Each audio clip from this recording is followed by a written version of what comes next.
Question number 1.1, ये जो triangle दिया हुआ है इसका जो एक्स है ये है एक्सटीरियर एंगल और ये जो 50 डिग्री और जो 70 डिग्री है वो है इंटीरियर एंगल। तो हमें यहाँ से एक्स का वैल्यू निकालना है।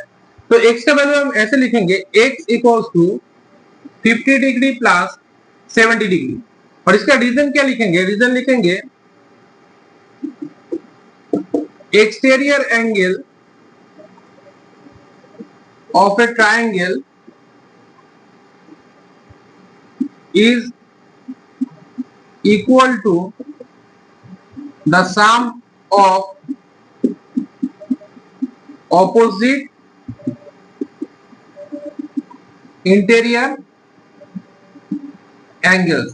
मतलब क्या, मतलब कि अगर कोई एक्सटीरियर एंगल है, मान लेते हैं कि ये ट्राइंगल है, इसका एक्सटीरियर एंगल है x और इसका जो ऑपोजिट एंगल है मतलब ये एंगल और इसका ऑपोजिट एंगल ये, इन दोनों को प्लस करने से x का वैल्यू आएगा।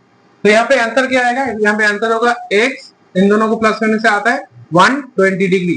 तो x का वैल्यू आ गया 120 डिग्री। क्वेश्चन नंबर 2, यहाँ पे x एक्सटीरियर एंगल है और अंदर जो एंगल है वो है 65 degree and 45 degree. So x equals to 65 degree plus 45 degree. Reason same. Exterior angle is equal to the sum of two opposite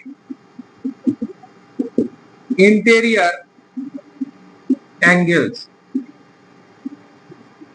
So x equals to 110 degree.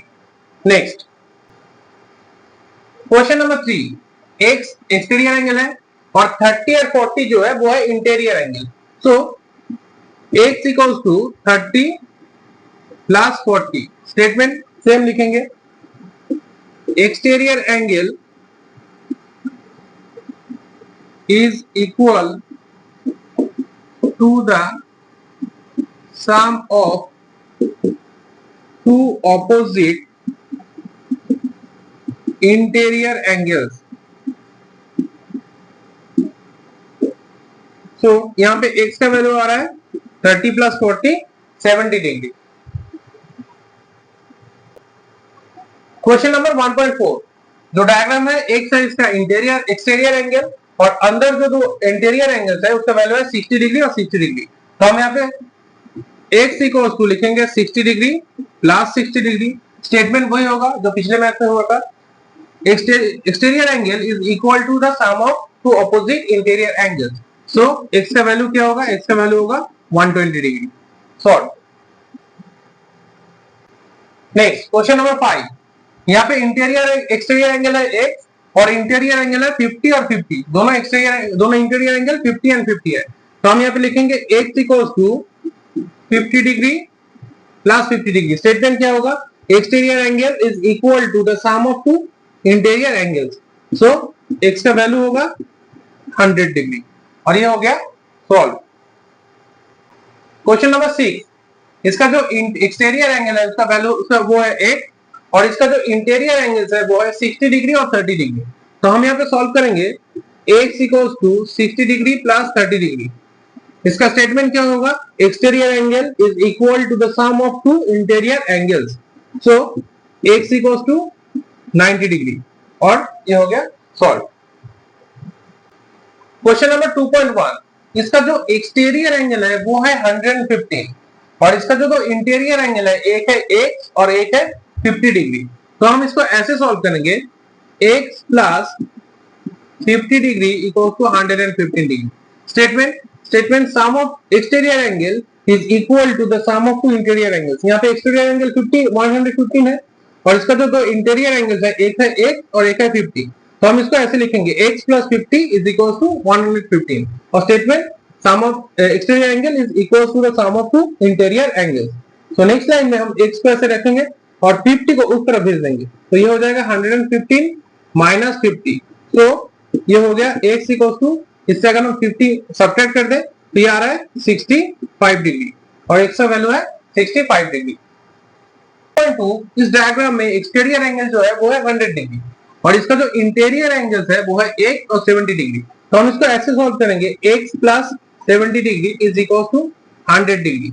जैसे exterior angle is equal to sum of two interior angle, so x equal to 70 को हम उस तरफ भेज देंगे, 100 degree minus 70 degree, सो ये x हो गया 30 डिग्री और ये हो गया सॉल्व। क्वेश्चन नंबर 2.3, यहाँ पे जो एक्सटीरियर एंगल है वो है 125 और इसका जो इंटीरियर एंगल है एक है x डिग्री, x है और दूसरा है 90 डिग्री। अगर कहीं पे ऐसा सिंबल बना हुआ है इसका मतलब 90 डिग्री होता है। यहाँ पे अगर 90 डिग्री लिखा हुआ नहीं है तब भी इसका मतलब 90 डिग्री ही होता है। तो यहाँ पे जो दो इंटीरियर एंगल्स है वो एक है x और दूसरा है 90 डिग्री और जो एक्सटीरियर एंगल है वो है 125 डिग्री। सो हम यहाँ पे ऐसे लिखेंगे x plus 90 degree is equal to 125 degree. तो ये दोनों हो गया एक्सटीरियर इंटीरियर एंगल और ये हो गया exterior angle. So sum of two exterior angle is equal to sum of two interior angles. So next line x equals to 90 को हम भेज देंगे उस तरफ, 125 degree minus 90 degree. Next x equals to, इसको अगर सब्ट्रैक्ट किया जाए तो यहाँ पे आंसर आ रहा है 35 डिग्री। तो ये हो गया x का वैल्यू 35 डिग्री। क्वेश्चन नंबर 2.4, इस डायग्राम में जो एक्सटीरियर एंगल है वो है 120 डिग्री और जो इंटीरियर एंगल है वो है 60 डिग्री और 8। तो इसको हम ऐसे लिखेंगे x plus 60 degree is equal to 120 degree. Reason, exterior angle is equal to the sum of two interior angles. So x equal to ये जो 120 डिग्री है और 60 डिग्री, 60 डिग्री उस तरफ जाके हो जाएगा माइनस 60 डिग्री, यहाँ पे प्लस था उस तरफ जाके हो गया minus. So x equal to 60 degree, तो x का वैल्यू आ गया 60 डिग्री। क्वेश्चन नंबर 2.5, इसका जो एक्सटीरियर एंगल है वो है 80 डिग्री और इसका जो इंटीरियर एंगल है वो है x और 30 डिग्री। तो हम इसको ऐसे लिखेंगे x plus 30 degree is equal to 80 degree. Reason, exterior angle is equal to the sum of two interior angles. ये दोनों इंटीरियर एंगल्स है, ये है exterior angles. So next line x equal to plus 30 उस तरफ जाके हो जाएगा minus 30। So x equal to ये हो गया 50 डिग्री, ये हो गया x का वैल्यू। क्वेश्चन नंबर 2.6, इसका जो एक्सटीरियर एंगल है वो है 75 डिग्री और इसका जो इंटीरियर एंगल है वो है x और 35 डिग्री। तो हम इसको ऐसे लिखेंगे x plus 35 degree is equal to 75 degree. तो इसका रीजन हो गया exterior angle is equal to the sum of two interior angles. So यहाँ पे 35 हम इस तरह भेज देंगे, ये हो जाएगा minus 35। So x equals to 75 degree minus 35 degree. So x equals to अगर 75 डिग्री से 35 डिग्री सब्ट्रैक्ट किया जाए तो ये आंसर आ रहा है 40 डिग्री। ये हो गया x का वैल्यू 40 डिग्री और ये एक्सरसाइज हो गया सॉल्व।